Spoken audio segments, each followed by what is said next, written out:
নাম হচ্ছে আপনার প্রফেসর নুরুল ইসলাম, যিনি আরেকজন পানি বিশেষজ্ঞ। উপস্থিত আছে আমাদের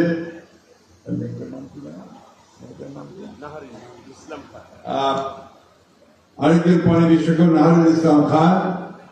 আমাদের সঙ্গে উপস্থিত আছেন ঢাকা বিশ্ববিদ্যালয়ের ভাইস চ্যান্সেলর প্রফেসর ওয়াহিদুল ইসলাম।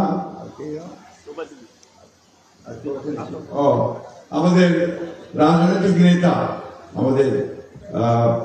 আমাদের দলের আরেকজন বিপ্লবী নেতা, যিনি দীর্ঘকাল ধরে সেই শুনলেন আপনারা যে জাতীয় ছাত্র যখন করতেন তখন থেকে অর্থাৎ প্রতিষ্ঠা লগ্ন থেকে তিনিও এই বাংলাদেশ জাতীয় দলের প্রতিটি সংগ্রামে দেশের সঙ্গে যে অবদান রেখেছেন। যেমন দুদু দল ভাইস চেয়ারম্যান এবং আমাদের আতাউর রহমান আলী আরেকজন সংগ্রামী নেতা, আমাদের মাননীয় চেয়ারপারসনের উপদেষ্টা মন্ডলীর সদস্য, সম্মানিত উপস্থিত সুধীবৃন্দ, আসসালামু আলাইকুম। আমি প্রথমে ধন্যবাদ জানাতে চাই আজকে যারা এখানে আমাদের বিশিষ্ট জ্ঞানী ব্যক্তিরা, গবেষক, আলোচকবৃন্দ যারা এখানে এই মহান দিবসটি সম্পর্কে, ঐতিহাসিক ফারাক্কা দিবস সম্পর্কে কথা বলেছেন। আচ্ছা, ফারাক্কা দিবস এখন আমাদের কাছে একটা প্রতীক অফ রেজিস্ট্যান্স, প্রতিরোধের একটা প্রতীক। মাওলানা আব্দুল হামিদ খান ভাসানী, যিনি সারা জীবন জনগণের জন্য সংগ্রাম করেছেন, কথা বলেছেন, কখনো ক্ষমতার কাছে চলে যাননি, ক্ষমতা দিতে তাকাননি কখনো, যে সারা জীবন তিনি এই দেশের মানুষের কল্যাণের জন্য কাজ করেছেন। সেই মাওলানা আব্দুল হামিদ খান ভাসানীকে আমি প্রথমেই আন্তরিক শ্রদ্ধা এবং তাকে আমাদের সকলের ভালোবাসা জানতে চাই। মাওলানা আব্দুল হামিদ খান ভাসানী সেই দিন যে প্রতিরোধ রচনা করেছিলেন, এই দেশের যেসব মানুষদেরকে নিয়ে, দলগুলোকে নিয়ে, তাদের ব্যক্তিত্ব নিয়ে, তাদের অনেকে আজকে এখানে উপস্থিত আছেন, তার মূল উদ্দেশ্য ছিল বাংলাদেশের মানুষকে রক্ষা করা। একটা অন্যায়, যে অন্যায়টি প্রতিবেশী দেশ করছে মানুষের উপরে, তার বিরুদ্ধে রুখে দাঁড়ানো। এবং এই অন্যায়টি শুধু একটা ছোটখাটো অপরাধ নয়, অন্যায় নয়, এই অন্যায়টি হচ্ছে বিশাল একটা জনগোষ্ঠীকে নিশ্চিহ্ন করে দেওয়া আন্দোলন, বিরুদ্ধে আন্দোলন। অর্থাৎ আমরা জানি এই গঙ্গা নদী বা পদ্মা নদী, যেটা আমাদের প্রায় 1/3 মানুষের উপর বেশি মানুষকে তার জীবন জীবিকা নিয়ন্ত্রণ করে, জীববৈচিত্র্যকে নিয়ন্ত্রণ করে, সেই বাঁধ ফারাক্কা বাঁধ নির্মিত হলে যে এই দেশের মানুষের জীবন জীবিকা বিনষ্ট হবে, জীববৈচিত্র্য বিনষ্ট হবে এবং পরিবেশ, সেই পরিবেশ নষ্ট হয়ে যাবে। তখনই তিনি সেই কথা তুলে ধরতেন। পেছনে ছিলেন আমাদের দলের প্রতিষ্ঠাতা, আমাদের স্বাধীনতা ঘোষক শহীদ প্রেসিডেন্ট জিয়া রহমান। শহীদ প্রেসিডেন্ট জিয়া রহমান সেদিন সম্ভবভাবে উপলব্ধি করেছিলেন যে জনগণকে সঙ্গে নিয়ে যদি একটা শক্তি পৃথিবীকে দেখানো যায়, তারপরে তিনি যদি সেটা আন্তর্জাতিক অঙ্গনে তুলে ধরেন, তাহলে সে অনেক বেশি একটা শক্তিশালী হবে। সেই কাজটা তিনি করেছিলেন। তারপরেই তিনি যে চুক্তি করেছিলেন, সেই চুক্তিটা নিঃসন্দেহে অনেকাংশে বাংলাদেশের মানুষের পক্ষে গিয়েছিল। কিন্তু দুর্ভাগ্য আমাদের, যখন এই চুক্তিটি প্রথম হয়, অর্থাৎ 1973 সালে শেখ মুজিবুর রহমান যখন প্রধানমন্ত্রী, তিনি যখন এই চুক্তি অর্থাৎ ফারাক্কা পানি আসার জন্য অনুমতি দেন, বাঁধ চালু করার অনুমতি দেন, তখন থেকে কিন্তু এই দেশের সর্বনাশটা শুরু হয়। আজকে তারপর অনেক কষ্টের চেষ্টা হয়েছে, শহীদ প্রেসিডেন্ট জিয়া রহমান চুক্তি করেছেন, পরবর্তীকালে আমাদের দেশের খালেদা জিয়া চুক্তি করেছেন এবং শেখ হাসিনা একটি চুক্তি করেছিল।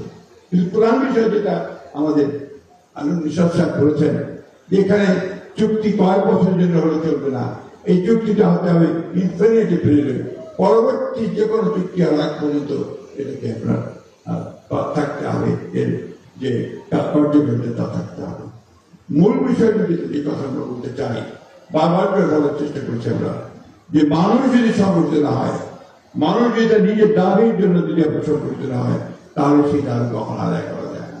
আজকে মাওলানা ভাসানী সেই ফারাক্কা মিছিলের মধ্য দিয়ে সেদিন মানুষগুলোকে সংগঠিত করেছিলেন, যার ফলে শহীদ জিয়া রহমানের পক্ষে সম্ভব হয়েছিল একটি চুক্তি বাস্তবায়ন করা।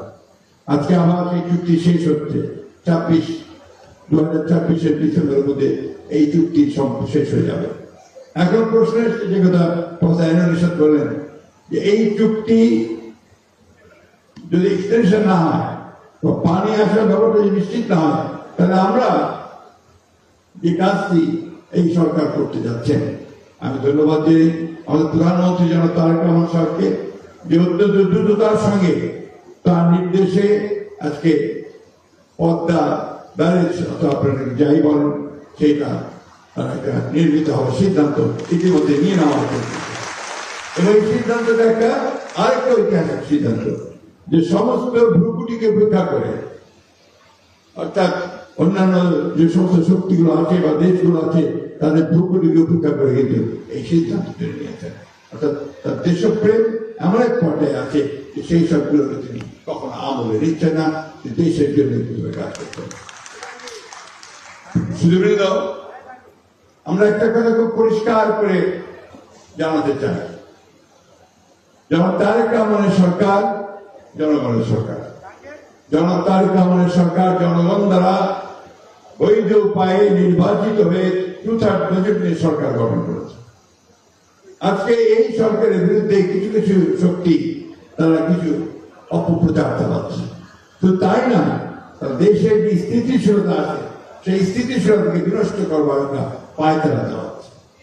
এই সম্পর্কে আমাদের বাংলাদেশের স্বাধীনতা বিশ্বাস করি, গণতন্ত্রে বিশ্বাস করি, তাদেরকে আমাদেরকে অনেক বেশি সজাগ হতে হবে এবং শুধু সজাগ নয়, আমাদেরকে সংগঠিত হতে হবে যাতে কোন রকম চক্রান্ত আমাদের জনগণের আশঙ্কা পরিপূর্ণ করবার জন্য যে সরকার চালিয়েছে তাকে স্থিতিশীলতা বিনষ্ট করতে না পারে।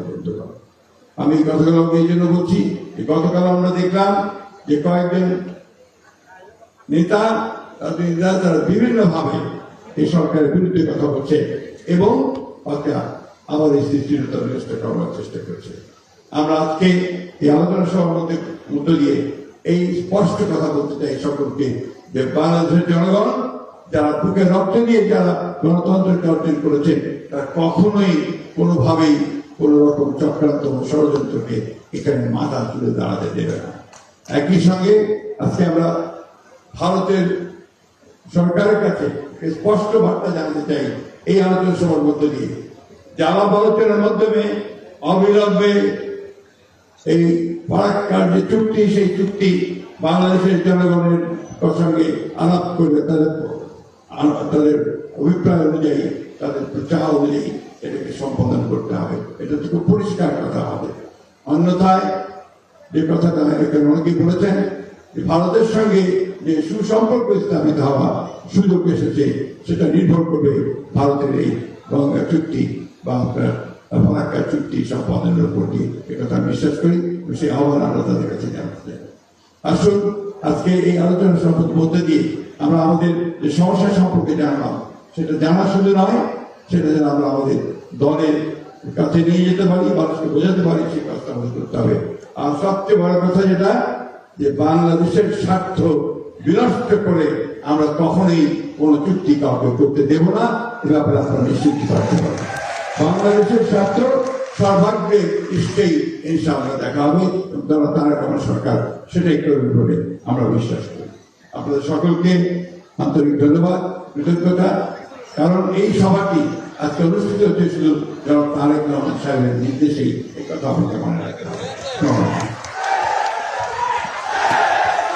উপস্থিত সবাইকে ধন্যবাদ জানাচ্ছি এবং সভাপতির আজকে এখানেই সমাপ্তি ঘোষণা করছি। সবাই ধন্যবাদ।